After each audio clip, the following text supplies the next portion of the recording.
Assalamualaikum warahmatullahi wabarakatuh. Perkenalkan, nama saya Rinula Putri. Di sini saya akan memperkenalkan teman-teman saya terlebih dahulu yang akan menyampaikan materi ini.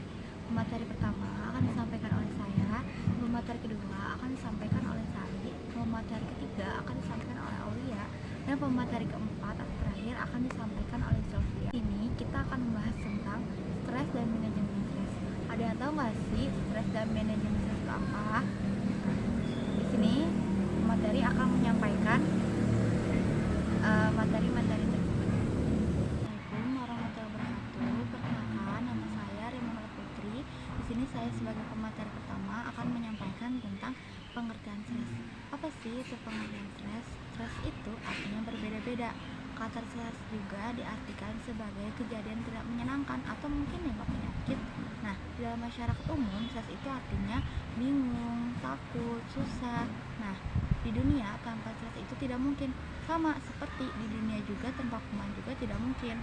Nah, masalahnya kita bukannya menghindari stres, tetapi bagaimana sih cara kita menghadapi stres tersebut. Stres juga merupakan pengalaman subjektif yang didasarkan pada persepsi seseorang terhadap kondisi yang dihadapinya. Dan stres juga berkaitan dengan kenyataan yang tidak sesuai dengan harapan atau mungkin kondisi yang menekan. Nah, kondisi ini akan mengakibatkan seseorang cemas, frustasi. Setelah saya membahas tentang pengertian stres, di sini juga saya akan membahas tentang jenis-jenis stres. Nah, jenis-jenis stres itu ada 3, ada stres ringan, stres sedang, dan stres berat. Nah, stres ringan ini merupakan stres yang dihadapi setiap orang secara teratur. Nah, contohnya kurang tidur, kemacetan lalu lintas, dan tindakan dari atasan. Nah, stres ini itu berlangsung paling beberapa menit atau beberapa jam. Yang pertama ada sikap lingkungan. Contohnya, lingkungan itu pasti memiliki nilai negatif dan positif sesuai dengan pandangan masyarakat tersebut. Nah, yang kedua itu ada tuntutan dan sikap keluarga. Contohnya, tuntutan sesuai dengan keinginan orang tua dalam memilih jurusan terhadap perkuliahan. Nah, yang ketiga itu ada ilmu pengetahuan dan teknologi. Contohnya, tuntutan untuk kita selalu mengupdate tentang perkembangan zaman. Yang kedua itu ada stres ringan. Nah, stres ringan ini berlangsung lebih lama atau mungkin beberapa hari atau beberapa minggu. Nah, contohnya itu yang pertama ada anak yang sakit, yang kedua perselisihan dan tertekan, nah yang ketiga ada ketidaklangsungan atau ketidakhadiran yang lama dari anggota keluarga. Nah, yang ketiga itu ada namanya stres berat. Nah, stres berat ini situasi kronis yang berlangsung lebih lama beberapa minggu atau beberapa bulan. Nah, contohnya itu seperti yang pertama perselisihan perkawinan, yang kedua berpisahnya antara keluarga, nah yang ketiga itu mempunyai penyakit kronis. Nah, setelah saya membahas tentang pengertian stres, jenis-jenis stres, di sini juga saya akan bahas tentang faktor-faktor yang mempengaruhi stres. Nah, sesuatu yang merupakan akibat pasti memiliki penyebab yang disebut dengan stresor. Begitu pula dengan stres. Seseorang yang memiliki stres itu karena menemui banyak masalah dalam kehidupannya. Nah, tentunya faktor yang mempengaruhi stres itu ada terhadap lingkungan. Nah, di lingkungan itu memiliki 3, ada sikap lingkungan, ada tuntutan keluarga, dan perkembangan ilmu pengetahuan dan teknologi. Pertama ada sikap lingkungan. Contohnya, lingkungan itu pasti memiliki nilai negatif dan positif sesuai dengan pandangan masyarakat tersebut. Nah, yang kedua itu ada tuntutan dan sikap keluarga. Contohnya, tuntutan sesuai dengan keinginan orang tua dalam memilih jurusan terhadap perkuliahan. Nah, yang ketiga itu ada ilmu pengetahuan dan teknologi. Contohnya, tuntutan untuk kita selalu mengupdate tentang perkembangan zaman. Faktor kedua itu terhadap pada diri sendiri. Contohnya faktor psikologi dan faktor internalisasi diri. Nah, contoh dari faktor psikologi itu tuntutan sesuai dengan keinginan dicapai.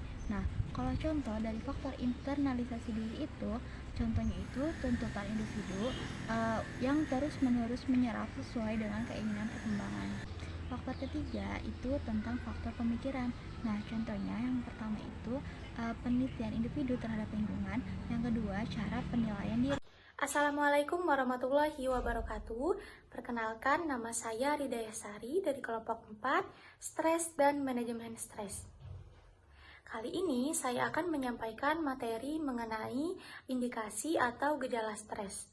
Nah, bagaimana kita bisa mengetahui apakah sedang berada dalam fase stres atau tidak, apa saja gejalanya, dan apakah hal-hal tersebut dapat dideteksi secara mudah.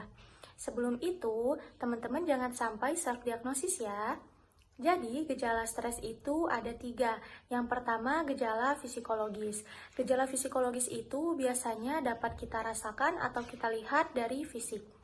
Contohnya seperti detak jantungnya bertambah cepat, pernafasannya terganggu, otot-ototnya menegang, seringkali ingin buang air kecil, gangguan pada lambung, sulit untuk tidur, dan sebagainya. Gejala yang kedua yaitu gejala psikologis. Contohnya seperti resah, sering merasa bingung, kehilangan konsentrasi, sulit untuk mengambil keputusan, sering merasa lelah, atau perasaannya itu selalu tidak enak. Nah, gejala yang terakhir itu dapat dilihat dari tingkah lakunya. Contohnya seperti berbicaranya itu cepat sekali, sering menggigit kuku, kakinya selalu bergoyang-goyang, tremor atau gemetaran, dan yang terakhir itu berubah nafsu makannya. Selanjutnya, materi yang akan saya sampaikan adalah dampak akibat stres. Dampak akibat stres dibagi menjadi 3. Yang pertama, dampak fisiologis. Dampak fisiologis dapat kita lihat atau kita rasakan dari fisik. Nah, dampak fisiologis juga dibagi menjadi 4. Yang pertama, gangguan pada organ tubuh. Biasanya itu disebut muskel miopati atau otot tertentu itu mengencang atau melemah. Yang kedua itu tekanan darah naik yang mengakibatkan kerusakan jantung atau arteri. Dan yang terakhir, sistem pencernaannya terganggu yang mengakibatkan MAH atau diare. Yang kedua, gangguan pada sistem reproduksi. Nah, gangguan yang kedua ini biasanya sering sekali dialami oleh wanita, yaitu tertahannya menstruasi yang mengakibatkan jadwal menstruasi tidak teratur. Terus kegagalan ovulasi pada wanita, impoten pada pria, dan yang terakhir kehilangan gairah seksual. Yang ketiga, gangguan pada sistem pernafasan yang mengakibatkan bronkitis dan asma. Dan yang terakhir, gangguan lainnya itu contohnya seperti pusing atau migrain, tegangnya otot, mengakibatkan rasa bosan, dan sebagainya.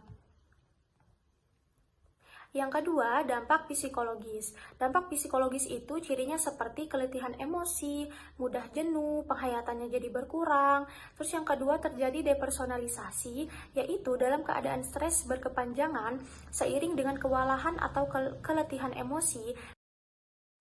Materi akan saya sampaikan selanjutnya mengenai strategi pencegahan stres atau cara bersahabat dengan stres.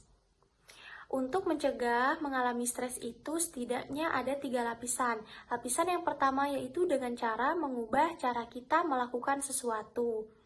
Nah, untuk keperluan ini, kita perlu memiliki skills yang relevan, yaitu skills mengatur waktu, menyalurkan, mendelegasikan, mengorganisasikan, menata, dan sebagainya.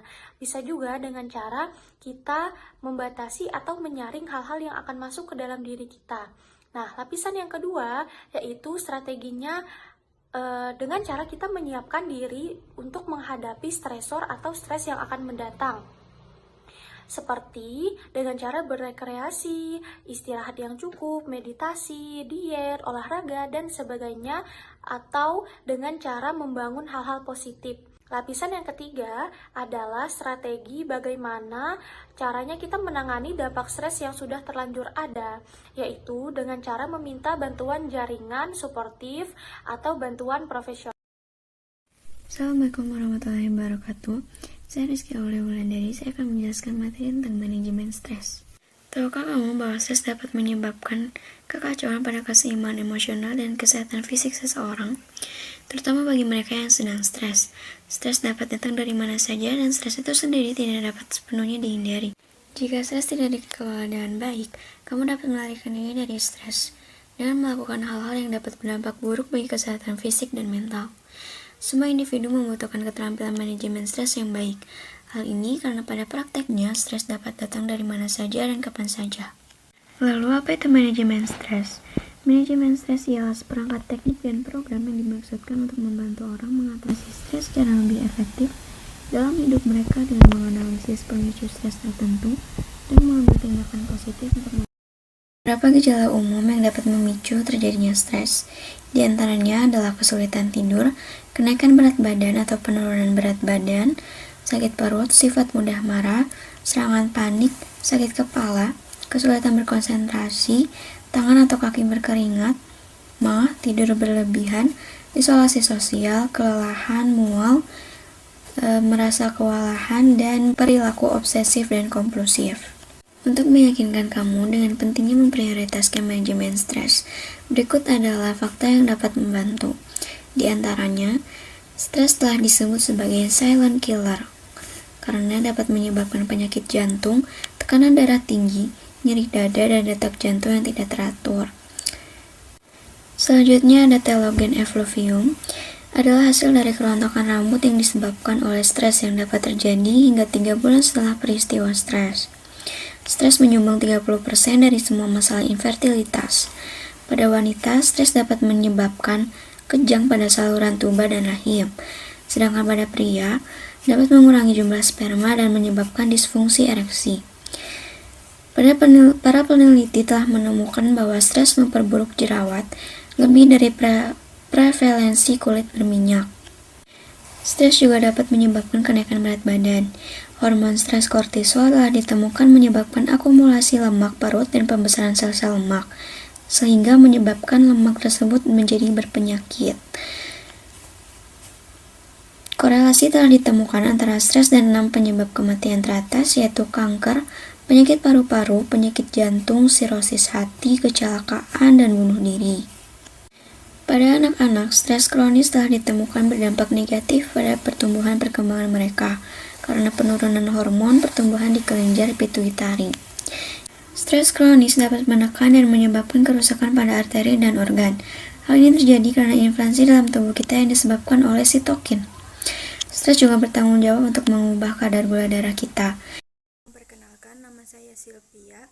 Di sini saya akan menjelaskan materi tentang tips dan strategi teknis manajemen stres. Melakukan manajemen stres ada 7 tips. Tips yang pertama, memahami kondisi stres. Dengan memahami kondisi kamu saat ini, kamu akan lebih siap dan meraih kontak peralatan untuk melakukan manajemen stres bila sewaktu-waktu dibutuhkan. Kedua, identifikasi sumber stres. Apa penyebab kamu merasa stres? Faktor ini bisa ada di dalam lingkungan kerja, keluarga, pertemanan, atau pemicu stres lainnya. 3. Belajar mengenali sinyal stres. Kita semua memproses stres yang berbeda setiap individu. Maka, penting bagi kita untuk menyadari sinyal atau gejala yang akan terjadi ketika kita akan stres. Misalnya, biasa ditandai dengan tekanan darah rendah, sakit kepala, atau kombinasi sakit lainnya seperti sakit perut yang berujung pada stres. 4. Kenali strategi manajemen stres. Yang kelima, menetapkan strategi manajemen stres. Ada baiknya kamu memperhatikan perilaku kamu saat ini dan bisa menggantinya dengan pilihan yang sehat. Misalnya, bila pilihan saat ini makan, kamu dapat menggantinya dengan meditasi atau membuat keputusan untuk berbicara dengan teman atau kerabat terdekat. Dengan cara ini, kamu bisa mengurangi rasa tertekan yang kamu alami saat ini. Keenam, jadikan perawatan diri sebagai prioritas. Ketika kamu meluangkan waktu untuk diri sendiri, bisa dilalui dengan cara merawat atau mempercantik diri atau melakukan hal positif untuk memperbaiki mood. Yang ketujuh, mintalah bantuan jika diperlukan. Kamu bisa menghubungi tenaga profesional kesehatan seperti psikolog untuk mengurangi rasa tertekan. Teknik dan strategi manajemen stres itu dibagi menjadi 3 teknik. Yang pertama, pendekatan yang berorientasi pada tindakan seperti bersikap tegas, kurangi kebisingan, kelola waktu. Teknik yang kedua, pendekatan yang berorientasi pada emosi. Yang pertama, afirmasi dan perumpamaan. Kamu bisa memikirkan hal-hal positif yang akan terjadi dan membuang pikiran negatif. Yang kedua, rekruturisasi kognitif. Ini sebuah teknik untuk memahami emosi, negatif dan menantang keyakinan kognitif. Teknik ABC. Yang dimaksud dengan ABC, A yaitu kesulitan atau peristiwa yang kamu alami saat ini. B yaitu keyakinan atau cara kamu menanggapi peristiwa yang terjadi saat ini. C yaitu konsekuensi hasil dari keyakinan yang mengarah pada tindakan dan hasil dari peristiwa itu. 3. Pendekatan yang berorientasi pada penerima, seperti diet dan berolahraga. Diet dan berolahraga bisa memperbaiki pola hidup sehat yang awalnya berantakan. Berbicara. Sekian penyampaian dari kami. Wassalamualaikum warahmatullahi wabarakatuh.